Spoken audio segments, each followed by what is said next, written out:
know 4 out of 10 workers in Europe are either self-employed or in temporary work? So considering our social security systems were geared for a time when most of us would work full-time for the same employer for years, it may be time for our social protections to evolve as much as our work life has. Here is the lay of the European landscape right now. Of the 4 out of 10 Europeans in temporary work or self-employed, those in their 20s are mainly in temporary or no contract jobs, and their number is also double that of other age groups. Women tend to be in fixed-term or part-time work, while more men are self-employed, with 45% being over the age of 55. 11 countries in Europe have no unemployment protection for the self-employed. In 10 countries, they are not covered for workplace accidents, and in 3, they have no sickness benefits.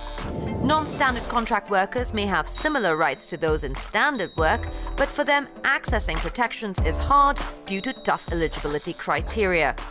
But casual, seasonal or on-demand workers, or those on temporary agency contracts, may not have any statutory access to social protections at all. Across Europe, workers who don't have full-time jobs have to figure out a minefield. How do I access unemployment benefits, healthcare, maternity, old age or accident benefits? What's accessible, what's not, and what is available in which country? Even countries like the Netherlands, which ranks 5th in Europe for the sheer number of self-employed in its labour market, is in a conundrum about how to give these economic contributors a level playing field with those in full-time jobs, as Fanny Goré discovers.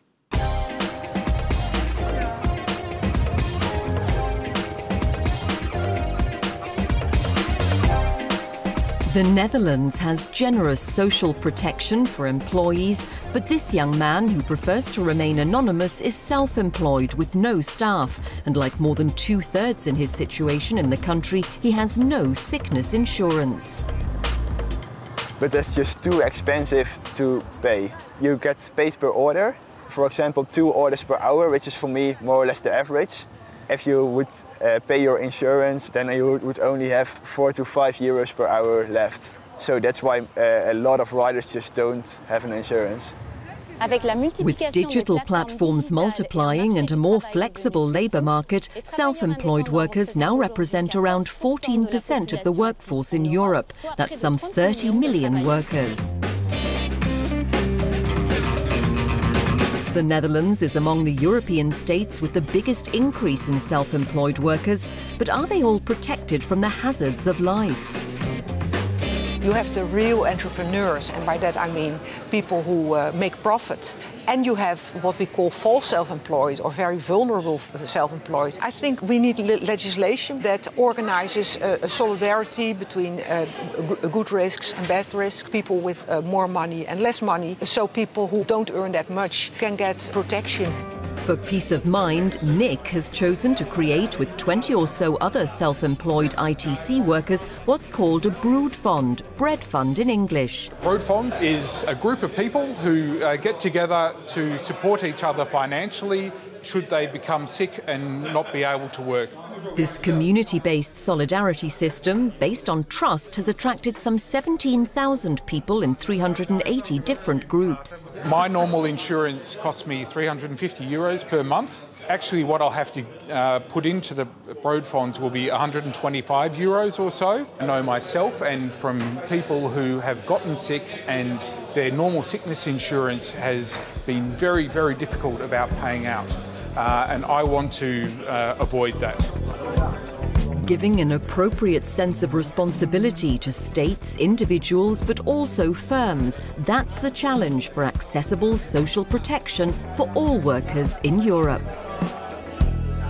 The Netherlands is a great example of how the gig economy impacts Europeans in both rich and poor countries. So what do you do to ensure social convergence in a digital world? To understand, I'm here at the European Commission with Marianne Thijssen, Commissioner for Employment and Social Affairs. What did you bring as an object to signify the social protection measures you think should be put in place? Well, I brought with me what I always have in my bag, and that is a little booklet that has the European Pillar of Social Rights in it. It's about good working conditions, also for people in the new economy, also those who are in what we call atypical contracts, not open-ended, not full-time, self-employed, and it's about good social protection for everybody who works. We made a proposal to ask member states to provide citizens with the possibility to adhere to a social security system, to make it possible for people, when there materializes a risk, that you are entitled to an adequate coverage. How do you convince governments, businesses, that this is valuable to do for gig economy workers? We don't want to create intergenerational conflicts, the older ones with the good contracts and the young ones that are not protected. Not a good contract, but not a good social security protection. If we want a society where you have a good cohesion, not the poor and the rich, the ins and the outs, you need a good social security system. And that is what we tell the governments. Of course, the organization, the way they finance social security systems, this is a matter of competence of the member states, and we don't touch upon that. But it's good to try to convince all the member states to do it, because then you have a better level playing field. How do you do that? Because essentially you are stepping into national mandates. No, we don't do that. We ask member states to look at it and to offer more to their people than sometimes they do nowadays. What we saw in the past is that when member states start working together, they start benchmarking, they start comparing, and they learn a lot from each other, and then they are motivated to do it also in a better way. Within this exercise, there are those who say that this is a conundrum, because on one hand, we're talking about productivity increase because people feel more secure, and on the other hand, it means possibly increased costs for governments. How do you solve that conundrum? We cannot neglect that this has a cost. The question is, who is bearing the cost? It is, in normal social security systems, this is shared. There is a part that's paid by the employer, there is a part that is paid by the let me say, the subject of the social security, the people that is secured by the system also. If there is a big group of people, but we know also that when there is less equality and a better risk protection, people invest more in their own lives, they feel more part of society, they work harder and better. Some people ask us, but why do you allow this precarious contracts and all this flexibility? We don't want to kill the flexibility. This flexibility creates new jobs. It gives the possibility to many people that don't have a job yet to have one in the future, and we want to give it a possibility to flourish. Commissioner, on that note, thank you so very much for talking about a topic that is so very close to all of our lives and our wallets. And thank you for watching. That's goodbye from Brussels.